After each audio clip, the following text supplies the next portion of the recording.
Welcome. Today we're talking about fact finding, the procedural pivot. The procedural pivot point.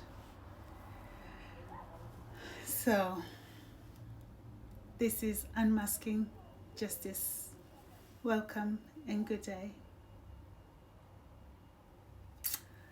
We are discussing one of the most important and most misunderstood stages within modern family proceedings, the fact-finding hearings.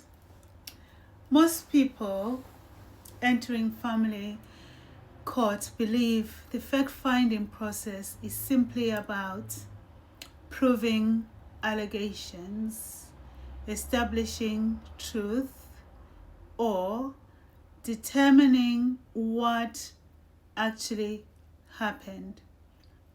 But fact-finding hearings are not merely evidential exercises. They are procedural pivot points within the law. So, because what becomes legally recognized, institutionally acknowledged, procedurally recorded, and judicially accepted will often determine safeguarding outcomes, children or child arrangements, credibility, participation, and future procedural treatment within that same hearing. And equally important, what is excluded from findings often disappear from participation completely, from protection completely. That sentence matters enormously because coercive control does not always leave bruises, police records or reports, photographs, or single catastrophic incidents. It frequently operates in a psychological, financial, procedural, contextual, and cumulatively. Yet the family justice system still approaches abuse through incident-based frameworks, compressed procedural narratives, and administrative manageable evidential structures. So today we are discussing the PD-12J, coercive control, trauma and memory, evidential fragmentation, procedural compression, safeguarding gaps, Kafka's reliance on findings, participation impairment, and why the fact-finding hearing may determine whether coercive control remains visible or becomes procedurally erased. Because once findings disappear, protection frequently disappears within them. And that is one of the most procedural pivot points that we need to actually address and understand. So, what fact-finding hearings actually do? Fact-finding hearings exist to determine disputed allegations, relevance to safeguarding welfare of children, abuse, domestic abuse, coercive control, and child arrangement orders where children are concerned. And operationally, fact-finding hearings perform another function. They create the official procedural narrative. And once that narrative becomes established, every future professional entering the case often relies upon it. That includes Kafkas, social workers, experts, therapists, schools, safeguarding teams, and the future judges. This means findings become institutional memory. Now let us think carefully about the consequences of this. If coercive control is minimized, narrowed, reframed, or excluded entirely, future systems may proceed as though it never existed in the first place. This is why fact-finding hearings are not merely about what happened.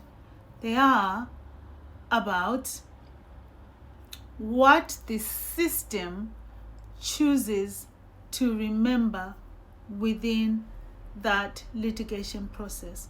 And this becomes profoundly dangerous where coercive control, cumulative, contextual, subtle, relational, and psychological mediation is not possible because the systems built around creates a scenario where it's not identifiable, because procedure may actually precede the process. Long-term domination, emotional destabilization, fear, adaptation, and participation impairment are not recognized, and they are not accurately documented, which means once those elements are not fact found, coercive control is not included in the procedure. Why? Coercive control does not appear neatly.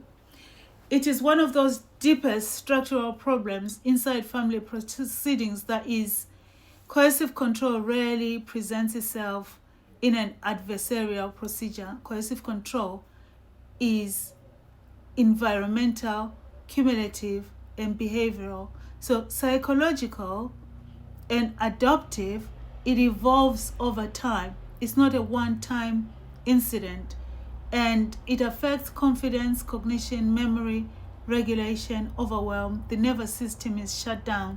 Functioning is not possible. Financial independence disappears, and identity itself is nil. Yet procedural systems frequently demand precision, a precise chronological consistency under pressure, emotional containment, evidential simplification, and rapid procedural articulation. This creates profound danger because trauma frequently affects memory, sequences, concentration, speed, organization, and emotional presentation. Meanwhile, individuals exercising coercive control actually may appear calm, articulate, composed, strategic, and procedurally organized, and mainly because they have a big team behind them. So now we arrive at a central problem where family proceedings often reward procedural performance, because basically performance is not the same thing as truth.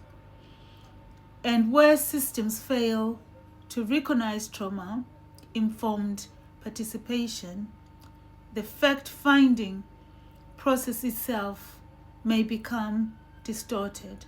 Where distortion is present, fact-finding cannot be achieved.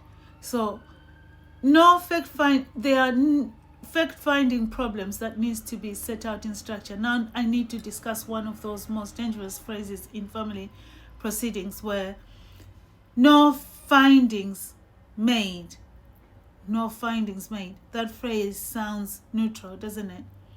But operationally, it may have enormous safeguarding consequences, because once allegations are not found or proven, safeguarding concerns may weaken, cohesive pattern may disappear procedurally, and future professionals may interpret the absence of findings as absence of harm. Now that's not right. This is one of those greatest safeguarding misunderstandings in family court justice.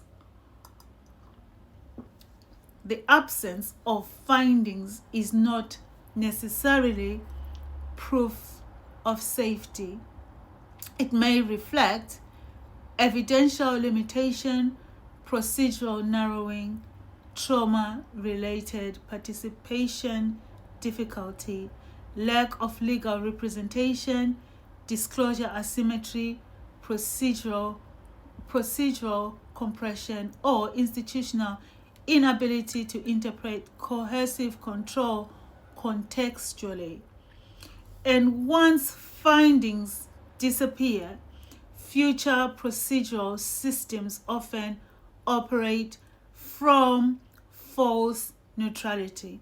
This is where evidential erasure begins and becomes operationally significant, because the system may unintentionally erase the very context required to understand ongoing risk, trauma, memory, and participation impairment. Now let us discuss participation, because fact findings, hearings play extraordinary cognitive pressure upon traumatized individuals. People are expected to recall painful events, maintain composure, process cross-examination, organize chronological, absorb legal language, and advocate coherently under stress. But trauma changes the nervous system. This is biological. So if it affects the recall, the sequencing, the emotional regulation, attention capacity, and cognitive processing, this is why being present in court is not the same as meaningful participation. And this is where PD 3AA, Article 6, and trauma-informed safeguarding become critical and critically important within family law, because participation impairment may not always appear dramatic externally. Sometimes it appears as shutdown, confusion, emotional flooding, fragmentation, silence, or exhaustion. Yet procedural systems frequently continue evolving people through composure, consistency, and evidential fluency. This creates profound safeguarding danger, because trauma itself may begin affecting credibility, perception, recall, overwhelm, so you can't present neatly. So procedural composure and administrative justice. Now let's discuss this a little bit, where procedural compression is actually an issue within family courts, where they operate under backlog, pressure, administrative strain, listing pressures, and increasing complexity. But coercive control does not compress neatly. It requires contextual interpretation, longevity, analysis, safeguarding continuity, and behavioral pattern recognition. Yet systems increasingly prioritize efficiency, issue narrowing, and procedural progression. This creates structural tension between administrative justice and safeguarding depth. Because where proceedings become excessively compressed, systems may unintentionally cause complexity, flatten, narrow the context, and prioritize procedural management over safeguarding accuracy. This is not necessarily on an individual or a misconduct issue. It is a structural incompatibility. So this is where safe chain becomes important in this whole scenario, where we argue that safeguarding cannot remain dependent upon isolated incidents, fragmented procedural snapshots, or administrative compressed narratives. Safeguarding requires operational continuity.